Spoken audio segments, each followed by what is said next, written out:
433페이지 건재단권 봅니다.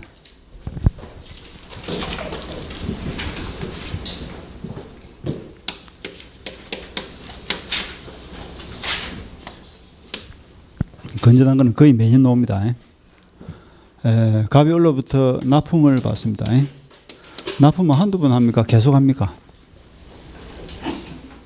자동차 부속품 회사에서 자동차 회사에다가 납품한다 생각하면 될 거 아니야. 지금 부속품을 계속 하잖아. 계속. 근데 납품하는 사람 걱정이 뭐예요? 납품 대금을 못 받을까 이 걱정이라니까.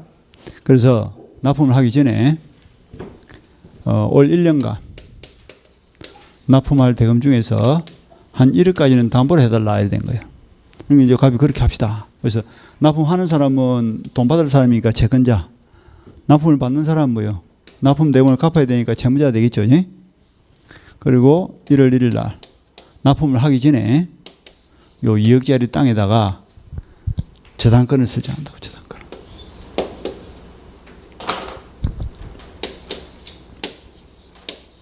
그런데 저당권을 설정할 당시에는 지금 납품을 하기 전이니까 장차 채무가 얼마가 밀리게 될지 알아요? 몰라요?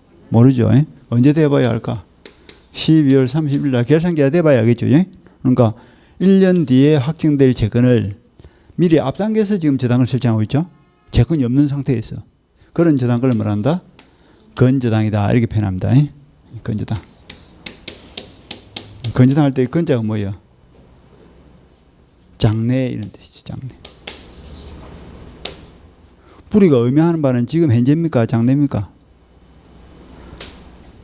이제 법하다가 또 뭐 문학으로 가고 뭐 이러네. 문학적으로 가고. 열매는 뭐예요? 지금 현재야 장래야? 열매가 무슨 장래고? 열매가 현재지. 열심히 농사 지어가지고 지금 현재 지금 수확을 얻었다 이 말이야. 농사 짓는 거는 과정이고 씨 뿌리는 거는 뭐고? 장래지. 장래를 보고 씨를 뿌리잖아. 야. 색깔로 가볼까? 노란색은 장래야? 현재야? 몰라? 노란색이 미래를 의미하는 색깔 아닙니까? 야, 이거 봐라. 유치원 애들 차를 봐봐라. 전부 노란색 안 돼 있더나, 이거. 그렇지, 뺑아리. 뺑아리가 상징하는 게 노란색이잖아. 미래를 의미하는 거라니까. 노란색. 검은색이 미래라고? 아이고. 하겠어. 미래에 죽어야 되니까 검은색이다. 시커멓다. 집어자 그냥. 그러니까 뿌리, 씨앗, 어린이, 노란색 이런 것들은 전부 다 장래를 의미한다니까. 그래서 이 건자를 붙인 거야. 장래에 확정될 채권을 미리 담보한다. 그래서 이름이 건재당이 됐다니까. 말귀를 참. 3월 1일 날 지난 1월 달, 2월 달 두 달치 납품 대금을 깨끗하게 갚아줘 버렸어. 돈 받을 것이 없습니다. 보통의 저당권은 채권이 0이 되면 저당권도 어떻게 돼요? 바로 소멸해. 그런데 건재당은 이 부종성이 완화되어 있기 때문에 결산기까지는 가는 거예요. 그래서 결산을 했더만 1억 2천으로 채권이 확정됐다 칩시다. 그럼 이때 요 1억을 뭐라고 하냐면 채권 재고액이다라고 하는데 요거는 책임의 한도액이다, 담보 한도액이다. 요 1억까지는 담보를 합니다. 책임은 1억 2천을 다 져야 돼. 1억 2천 다 갚아야 되는데 그 중에서 1억까지는 뭐가 된다? 담보가 된다. 담보가 되는 데까지는 배당 신청을 했을 때 우선 변제를 받아가니까 이걸 다른 말로 우선 변제 한도액이다 이렇게도 표현합니다. 같은 말이에요. 그렇다면 이 땅에 붙어있는 저당권을 풀기 위해서 누가 얼마를 갚을 것이냐 여기 이제 문제인데 지금부터 이제 판례를 봅니다. 그것은 이 토지 소유자가 누구인가에 따라서 갚는 액수가 달라져. 자, 저당 목적물의 소유자하고 저당권 설정자하고 같은 말이야 다른 말이야? 같은 말이죠. 다른 말에 대해서 내가 디모라 해야 되는데 저당권 설정자 즉 토지 소유자가 채무자다. 그러니까 채무자가 납품을 받고 자기 땅에다가 건재당을 설정했다. 그럼 채무자는 얼마를 갚아야 될까? 채무자는 납품을 직접 받은 사람이니까 1억 2천 전부를 책임을 다 져야 됩니다. 따라서 1억 2천을 다 갚아야 돼. 1억 2천. 1억 2천은 뭐라고 읽으면 될까? 채무액 전액을 변제하여야 한다. 이렇게 답을 해야 돼. 자, 채무액 전액이나 채권액 전액이나 같은 말이야, 다른 말이야? 같은 말이죠. 갑이 보면 1억 2천이 채무죠. 을이 보면 1억 2천이 뭐야? 제거이잖아. 근데 채무액 전액을 변제해야 된다. 그런데 물상 보증이라든지 제3취득자 이 사람들은 채무자다 아니다. 이 사람들 채무자 아니죠? 채무자를 위해서 담보를 쓴 사람이에요. 그러니까 동생이 납품을 받고 형님 땅에다 저당을 설치했다. 형은 동생을 위해서 담보를 제공한 사람입니다. 보증을 쓴 사람이에요. 이런 사람들은 어디까지 갚으면 될까? 자기가 담보하기로 한 데까지 갚으면 돼. 담보 한도가 얼마입니까? 1억이죠. 그래서 채무자가 아닌 이런 사람들은 1억을 갚으면 건재당 설정을 말소시킬 수 있다. 건재당을 소멸시킬 수 있다. 근데 갚아주면 이제 풀어주면 안 갚아주면 어떻게 할까? 개면 내서 돈 받아가면 되겠죠. 그래서 을이 개면을 넣는 과정에서 경매 비용이 300만 원이 들어갔다. 이게 이제 실행 비용이 들어간 거예요. 그리고 A가 갱락을 받고 갱락 대금이 2억이 나온 겁니다. 그럼 1억 2천원을 배당 신청했을 때 1억까지는 뭐가 돼요? 담보가 되죠. 2천만 원은 담보 범위를 벗어나 버렸죠. 그래서 배당 신청하면 1억까지는 뭐가 돼? 담보가 되니까 우선 면제를 받아. 근데 2천만 원은 우선 면제를 받아가 못 받아가? 우선 면제를 받아갈 수는 없겠지. 못 받아가나? 받아간 다음에 어떻게? 일반 채권자로서는 받아간다. 다른 사람하고 동등하게 비율적으로 받아갈 수 있다. 근데 여기서 이제 문제된 게 요거예요. 우선 면제를 받아간다면 요 우선 면제의 범위에 포함되는 금액이 뭐냐 하는 건데 아까 일반 저당권은 이제 비교를 하는 겁니다. 원본 약해라 이자 위약금 요 세 개는 똑같아. 근데 네 번째 실행비용 받아가 못 받아가. 실행비용은 우선 면제 범위에 포함이 안 됩니다. 그럼 안 받아갑니까? 실행비용 300은 우선 면제보다 더 빨리 받아갑니다. 이걸 말하지? 최우선 면제합니다. 최우선 면제. 그러니까 배당이 들어갈 때 2억의 갱락대금이 나왔죠. 그럼 법원에서 배당을 할 때 제일 먼저 뭘 준다고? 을에게 경매비용 300을 먼저 떼주고 그러고 나서 1억 9,700만 원 가지고 순서대로 이제 배당을 하는 거예요. 경매비용을 제일 먼저 떼줍니다. 그 다음에 지연배상. 아까 일반 저당권은 지연배상 몇 년치? 1년치만 담보되어 있죠. 근데 이거는 뭐야?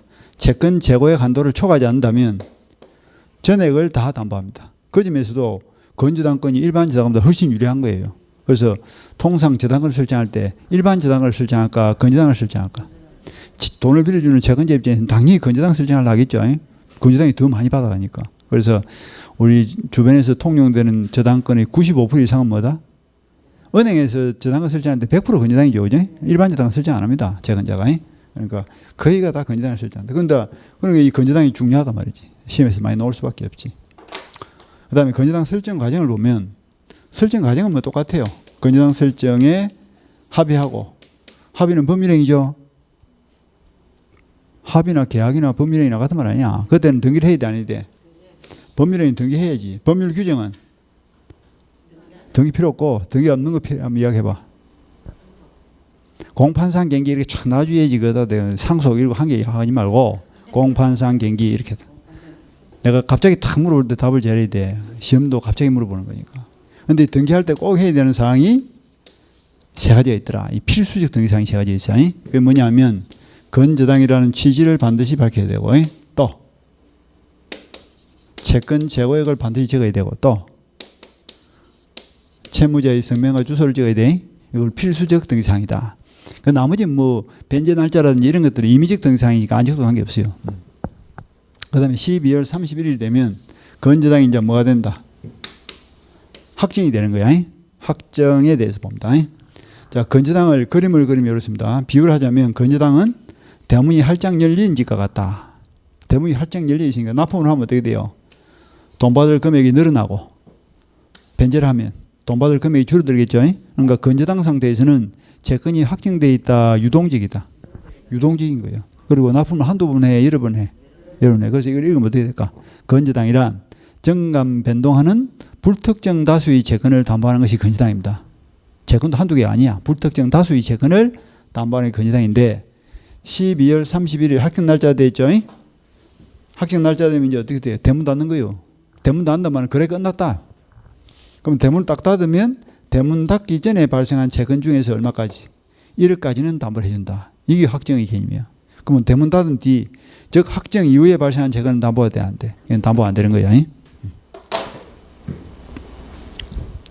그럼 확정은 언제 할 거냐 이게 봅니다.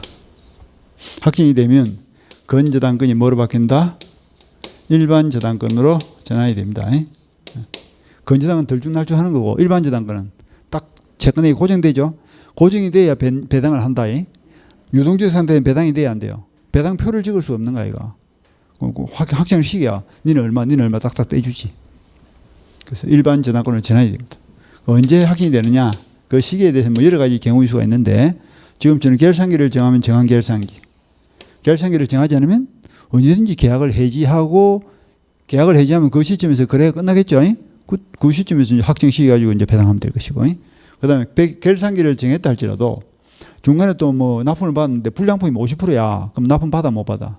불량품이 50%인데 그 납품 어디 받냐고. 그러니까 변제기 되기 전이라도 뭐라 할 수 있다. 계약을 중간에 해지하고 또 확정을 시킬 수도 있겠죠. 그다음 제일 중요한 게 요겁니다.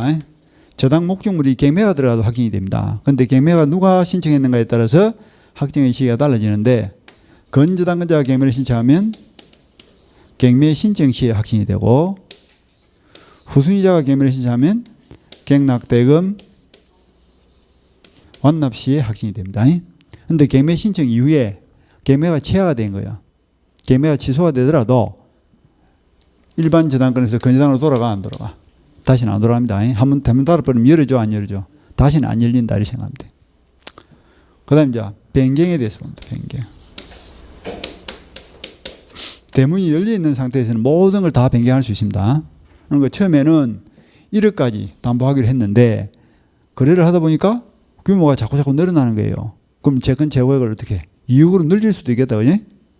그리고 그 뒤에 채권자가 또 채권을 양도해버리면 채권자가 바뀔 수도 있는 거예요. 채무자가 바뀔 수도 있고. 그 모든 걸 변경할 수 있습니다. 언제까지? 확정 전이라면. 확정 전까지. 확정 전까지는 모든 걸 변경할 수 있다. 근데 이제 변경이 돼 있죠? 변경되면 어디까지 담보가 될까? 확정된 이후에 아니면 변경되기 전일까 후일까? 다시 봐라. 확정 전까지는 변경할 수 있고 변경이 되면 확정 전의 것은 담보가 안 되고 확정 후 것만 담보내면 되지. 그러니까 1억을 담보해, 2억을 담보해. 2억을 담보한다니까. 확정 이후의 사항을 담보합니다. 불가분성 한번 볼까? 납품을 50번 했다. 그럼 채권이 몇 개예요? 50개죠. 그런데 그 중 10개를 다른 사람이 대입변제를 했거나 아니면 일부 양도를 했습니다. 하더라도 건저당은 분리돼서 따라간다 안 따라간다? 분리 처분이 안 됩니다. 이게 그 불가분성. 쪼갤 수가 없단 말이지. 50개 채권 중에 10개를 팔을 때에서 5분의 1이 담보가 분리돼서 따라가지는 않는다 이 말이지. 이런 것들이 건저당에 대한 내용이에요. 자, 건저당은 지금 현재야 미래야? 미래에 확정될 채권을 담보하는 거야. 그런데 그 담보의 내용인 채권이 고정되어 있다, 정관 변동한다. 한두 개야, 여러 개야? 여러 개야. 그걸 읽어주면 돼. 그러니까 건저당이란 장래에 확정될 정관 변동하는 불특정 다수의 채권을 일정 한도에까지 담보하기로 미리 설정한 저당권을 말한다. 이 건저당에 대한 책을 봅시다. 그 법정 박스 밑에 개념이 나와 있죠. 건저당권은 줄을 쳐 그 담보할 재무의 재고액만을 정하고 재무의 재고액이나 채권 재고액이나 같은 말입니다. 통상적으로 재무의 재고액이라고 하지 않습니다. 채권 재고액 이렇게 표현하지. 채권 재고액을 정하고 재무 확정을 장래에 유보하여 설정하는 저당권으로서 쭉 가서 계속적 거래관계로부터 발생하는 불특정 다수의 채권을 일정 한도까지 담보하기 위한 목적으로 설정되는 담보권이다. 이렇게 읽으면 돼. 우리는 한 줄 넘어가면 어려운데 넉 줄이나 되니까 참 힘들겠네. 그 다음에 건저당의 특질 부정성 완화 줄치고 모르면 타이틀이라도 요까지 온 거야. 채권이 일시적으로 영위되어 있죠. 하더라도 건저당은 소멸한다 안 한다. 그걸 말한다고. 부정성이 엄격하다 완화되어 있다. 부정성이 엄격하면 어떻게 되지? 주가 죽으면 종은 따라 죽어야 돼. 근데 주가 0이 되더라도 종은 죽어 안 죽어? 안 죽는다 이런 뜻이야. 그 다음에 둘째 정관 변동하는 피담보 채권 줄치고 장래 정관 변동하는 피담보 채권. 건저당은 지금 현재야 미래야? 미래의 채권을 미리 담보하는 겁니다. 정관 변동. 그리고 3번 원본 채권의 불확정성 줄치고 채권이 고정되어 있다. 정관 변동한다. 원금이 지금 이제 들쭉날쭉하죠. 도발을 권리가 늘어났다 줄었다 늘어났다 줄었다 이러고 있잖아. 건저당 성립 계약은 뭐 크게 볼 거 없어요. 그냥 건재당 설정자 뭐 둘 똑같고요. 그다음 넘어가서 등기. 등기는 아까 반드시 해야 될 게 세 가지가 있었죠. 그래서 첫째 줄에 건재당이라는 계약이라는 뜻. 건재당 설정 계약이라는 뜻은 뭐냐면 등급에 기록을 할 때 저당권 적지 말고 뭐라고 적으라? 건재라는 게 붙여주라고. 건재당권 이렇게 적으라. 그런 뜻입니다. 그 취지가 그렇고. 채권 재고액 또 채무자 요 세 가지는 반드시 등기를 해야 됩니다. 그런데 뭐 지급 시기, 시급점, 장소, 뭐 이자, 이율 이런 것들은 꼭 등기를 안 해도 관계 없습니다. 그러니까 필수적 등기사항 세 가지를 딱 넣으시고 넘어서 피담보 채권의 범위. 피담보 채권은 뭐야? 채권 재고액인데 채권 재고액이란 담보의 한도액이다, 책임의 한도액이다. 아까 채권 재고액 얼마나 정했습니까? 1억 정했죠. 그럼 1억까지는 뭐 해준다고? 담보해준다. 담보의 한도액이지 책임의 한도액이 아닙니다. 책임의 한도액 이름 틀려. 그러면 담보가 되는 데까지는 뭐가 될까? 우선 변제가 되겠죠. 그래서 담보의 한도액을 다른 말로 뭐한다? 우선 변제를 받을 수 있는 한도액이다. 같은 말이에요. 배당 신청을 했을 때 요만큼 우선 변제가 된다. 1억까지 우선 변제 된다고. 그래서 줄을 딱 쳐야지. 그다음에 이제 누가 얼마를 갚을 것이냐? 채무자 줄 치고. 갑자기 이제 거기 나왔네. 그래서 첫째 줄 채권 종액이 건재당권의 채권 종액을 초과하는 경우 줄 쳤죠. 아까 채권 재고액이 얼마야? 1억이죠. 근데 계산하니까 얼마야? 1억 2천이었죠. 얼마가 초과됐다? 2천이 초과됐죠. 그 경우에 얼마를 갚아야 저당권이 소멸할 거냐? 아까 채무자는 얼마 갚아야 돼? 채무액 전액을 변제해야 되겠죠. 그래서 밑에 줄 채무자 겸 건재당 설정자에 대해서는 채권액 전액 변제가 있어야 된다. 채권 전액입니다. 채권 전액이야. 재고액 전액 이름 틀립니다. 채무액 전액입니다. 그 다음 밑에 제3취득자 얼마 갚아야 될까? 둘째 줄 채권 재고액과 경매 비용을 변제 공탁하면 소멸시킬 수 있다. 물상보증인 얼마 갚아야 될까? 채권 재고액만 변제하면 갚을 수 있다. 경매 비용 이런 거는 신경 쓰지 말고. 그 다음에 후순위권 이자 이 나이다. 후순위권 이자는 생각할 게 별로 없는데 이런 거야. 1월 1일 날 을에게 건재당이 설정되고 요 토지에 3월 1일 날 병한테 저당권이 또 설정된 거야. 그런데 병이 갚아주고 싶어. 왜 갚아주고 싶지? 지가 1등이 되고 싶죠. 그럼 얼마를 갚아야 될까? 1등이 되고 싶으면 1등을 완벽하게 소멸시켜야 되니까 1억 2천을 다 갚아야 되는 거야. 그러니까 물상보증인하고 제3취득자는 1억만 갚으면 돼. 그런데 그 외 사람들은 뭐다? 채권액 전액을 변제해야 됩니다. 그래서 마지막 줄 채무총액을 변제. 아까는 또 채권액 전액 했다가 이건 또 채무총액 했다가 막 왔다 갔다 하죠. 그죠? 말을 똑같이 안 쓰고 있습니다. 지금. 일관성이 없어. 그 일관성이 없다 생각하지 말고 다양하게 표현한다 이렇게. 우리는 뭐가 중요하다고? 다양성이 중요한 거예요. 다양성. 다른 법들은 일관성이 중요하죠. 이제 그것도 모른다. 우리가 지금 공식 중에서 과목이 몇 과목이고 내가 오늘 하루 종일 정신교육 하다 집에 가갔다 이제 몇 과목? 5과목이죠. 등기 세법은 한 과목 아니야. 근데 그 중에서 결혼 빼고는 뭐야? 다 법이야. 근데 그 법의 성질이 같아 달라. 민법하고 다른 법들하고는 성질이 다른 거예요. 다른 법들은 전부 다 뭐예요? 민법은 이론법이고 다른 법들은 다 실무법이거든.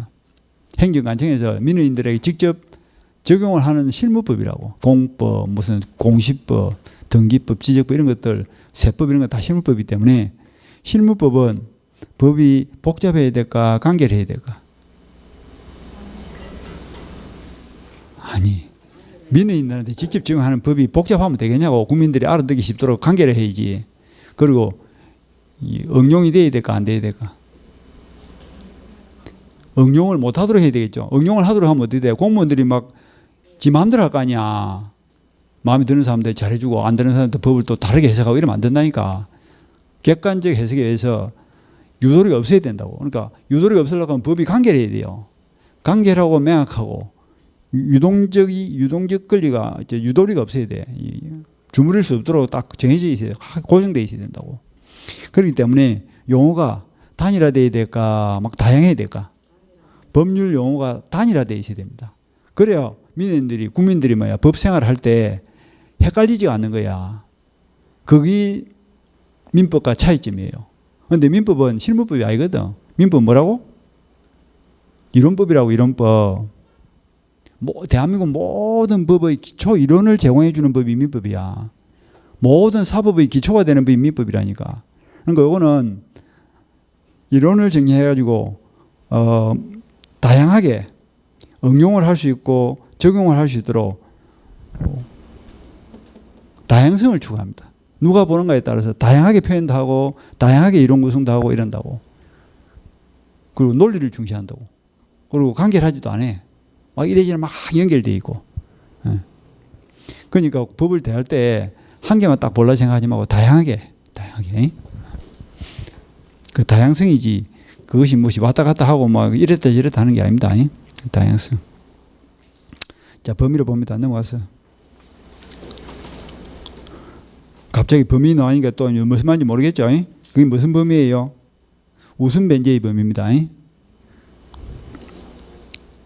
범위 이러는 뭐 말인지 모르지. 무슨 범위인지. 웃음 변제의 범위. 웃음 변제의 범위가 뭐지? 배당받아가는 범위, 배당받는 범위. 원본, 이자, 위약금.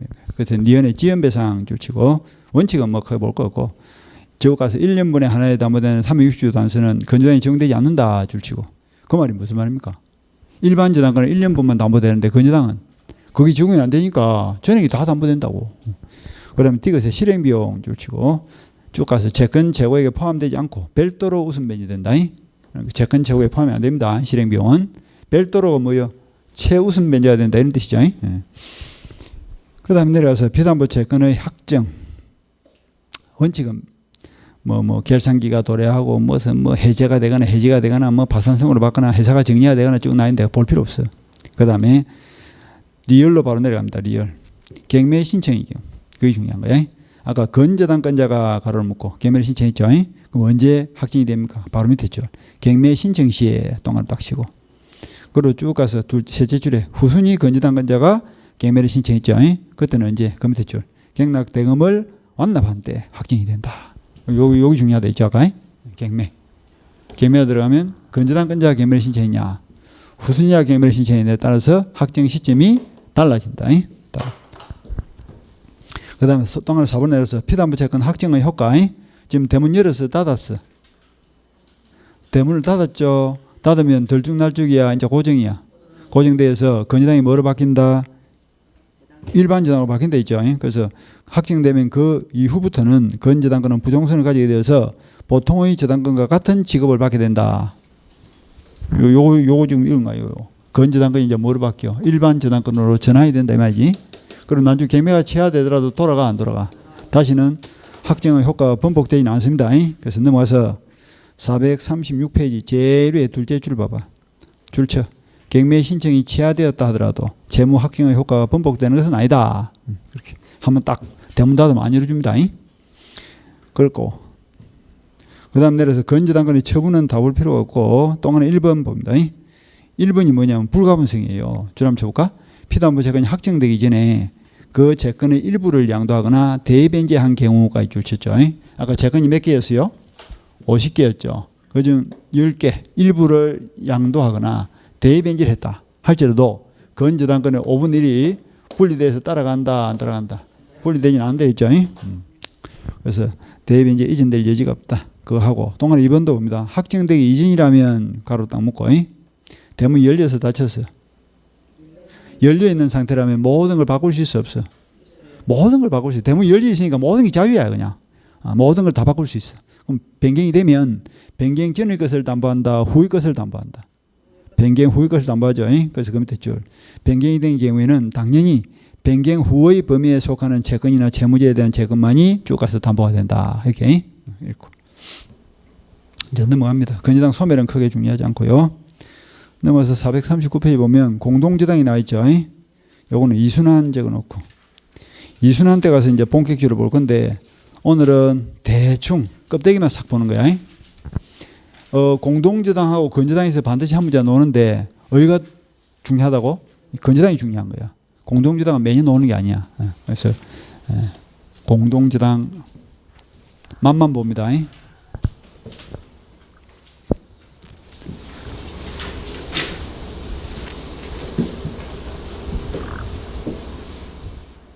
건저당이 뭐지? 현재야 미래야? 그럼 공동이란 말은 공동저당이란 말은 저당권이 한 개란 말이야 여러 개란 말이야? 여러 개라.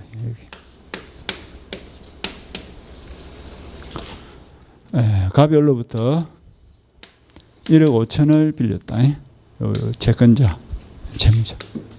담보로 설정하세요 하니까 9천만 원짜리 A 부동산에다가 3월 1일 날 1번 저당권을 설정해 줬어.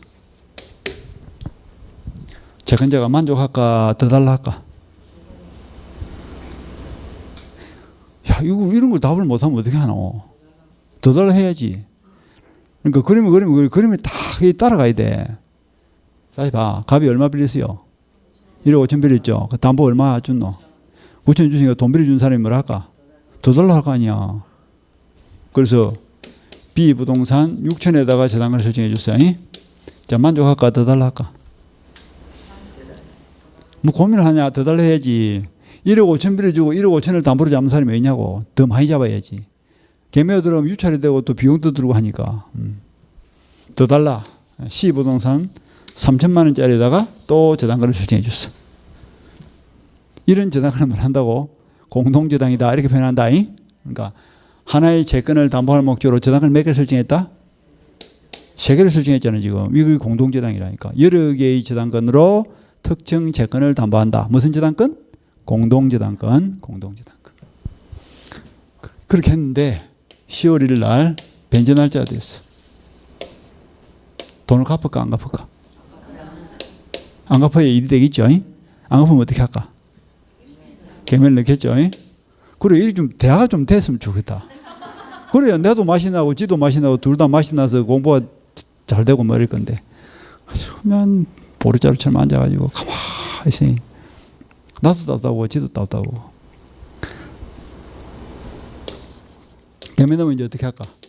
배당 받아가겠죠. 그럼 배당 받는 요령이 이제 두 가지야. 한꺼번에 개면화가 동시에 받아가는 게 뭐야? 동시배당. 이렇게 받아갈 수도 있고, 그다음에 하나하나 넣어가지고 팔리는 쪽쪽 선수위로 받아가는 걸 말한다. 이시배당 이렇게 표현합니다. 이시배당. 이시가 무슨 말이에요? 동시 반대가 이시 아니야. 동시는 무슨 말이고? 동시 한꺼번에 일괄적으로. 이시는 이 시간을 달리하여 이 말 아닙니까? 순차배당이라고도 합니다. 순차배당. 그러니까 요 A 부동산에 저당권이 한 개만 있으라는 법도 없죠. 이제 이거 뭐 2개, 3개 있을 수 있는 거 아닙니까? 이것도 2개, 3개 있을 수 있고 이것도 2개, 3개 있을 수 있는데, 만약에 1번 저당권자가 개면 넣을 때 한꺼번에 넣어가지고 동시에 받아갈 때는 그냥 비율대로 받아가면 돼. 9천, 6천, 3천에 땅이 팔렸죠. 그럼 비율이 얼마야? 3대 2대 1이잖아.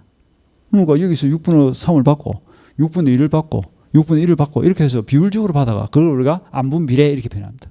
그래서 동시배당 받아갈 때 안분비례 받아가면 되고, 이시배당은 뭐냐 하면 A만 개면 넣는 거야. A를 개면 넣어가지고 9천에 팔렸죠. 그러면 채권이 만족될 때까지 누가 먼저 받아야 한다? 선수이자 먼저 받는 거야. 그러니까 1번이 먼저 받고 1번이 9천을 다 받아버리니까 2번 저당권은 돈을 못 받게 되겠죠. 여기서도 6천 팔아가지고 1번이 다 받아버리니까 2번을 못 받게 되겠죠. 그러면 못 받은 2번 저당권자는 어떻게 할까?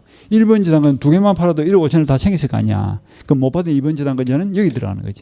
여기 들어가서 1번 저당권자를 대위해서 받아갑니다. 그래서 후순위자는 선순위를 대위해서 받아간다. 이게 20배당이지, 20배당. 이런 것들은 이제 이순환 때 우리가 몇 분의 몇 이렇게 계산도 해가면서 이제 볼 거라고. 되겠지. 이게 공동저당이 껍데기요. 여기다 이제 알맹이만 약간 갖다 붙이면 돼. 갖다 붙이면 된다. 이게 틀이 이렇다고. 자, 물어보자. 공동저당이 무슨 말이지? 특정 채권을 담보할 목적으로 몇 개? 여러 개의 저당권을 설정한 거. 이걸 말한다. 공동저당이다. 그리고 설정 과정은 무지 않습니다. 목적물의 소유자가 달라도 관계없어. 요 두 개는 채무자 거고, 요거는 물상보증이 거고, 이런 관계없어요. 채무자가 꼭 소유자가 꼭 채무자일 필요가 없다고. 그리고 순수도 꼭 1순위가 아래로 관계없어. A 부동산은 1순위, 여기는 3순위, 여기는 2순위. 저당권 순위가 달라도 관계없고, 하여튼 여러 개만 설정하면 돼. 그리고 꼭 같은 날 또 할 필요도 없어. 오늘 하루 주고 부족하면 더 달라 이러면 또 이틀 뒤에 또 한 건 또 설정해 줘도 되고, 그것도 달라 이러면 또 일주일 뒤에 또 한 건 설정. 그리고 날짜를 달리해서 설정해도 관계없고, 소유자가 달라도 관계없고, 순위가 달라도 관계없고, 몇 개만? 여러 개만 있으면 된다. 누구를 위해서? 특정 채권을 위해서. 여러 개의 저당권을 설정을 말한다. 공동저당이다. 이렇게 표현하는 거예요. 네, 공동저당. 개념이 그렇습니다. 그래서 제일 밑에 줄 한번 쳐볼까? 채권자가 줄 한번 쳐보세요. 동일한 채권의 담보로서 수개의 부동산에 설정한 복수의 저당권을 뭐란다? 공동저당권이라 합니다. 수개의 그게 공동저당이에요. 넘어서 저당권 승리 과정은 별로 중요하지 않습니다. 똑같아요. 계약 맺고 등기하면 되겠죠. 그 다음에 효력에 보니까 뭐 공동저당 실행이 나와 있고 441페이지를 넘어가면 동시배당의 경우 이래가지고 뭐 1번에 부담의 안분 이런 말 보이죠. 거기 이제 안분 비례 비율적으로 돈을 받아야 한다. 동시에 개면해가지고. 그리고 밑에 양가로 3번에 보니까 20배당의 경우 돼 있죠. 20배당이 들어가면 선순위가 팔리는 쪽 좀 먼저 받고 못 받은 후순위자는 선순위를 대위해서 안 팔리고 있는 다른 부동산에 가서 받아가면 된다. 뭐 이런 이야기예요. 그리고 문제는 이제 443페이지처럼 문제가 그렇게 나옵니다. 443페이지. 딱 보니까 정이 가요, 안 가요? 정이 안 가. 그래서 내가 우리가 쓸데없는 그 노력은 할 필요가 별로 없어. 그래서 이 건재당 열심히 보고 이거는 조금 그래도 할만하잖아, 그지? 좀 많아도. 그런데 여러분 숫자를 별로 안 좋아하거든. 갑자기 숫자가 몇 분에 이렇게 문제가 벌써 5줄, 6줄 나와버리면 2줄 있다가 또 까먹고 뭐 이러니까 문제도 잘 못 풀어요. 그래가지고 효율성이 별로 없어요. 그래서 나중에 가르쳐 드리기는 가르쳐 드릴 거야. 근데 알아서 판단하면 돼. 자, 여기까지 보시고 저당권은 끝. 저당을 끝났고 내가 책이 없어. 이제 이거 끝났거든. 그래서 조금 쉬어야 돼. 책이 없어. 그래서 이제 쉬다가 다른 책 가져올 테니까 오늘 책을 내가 2권을 가져왔는데 잘라져 있는데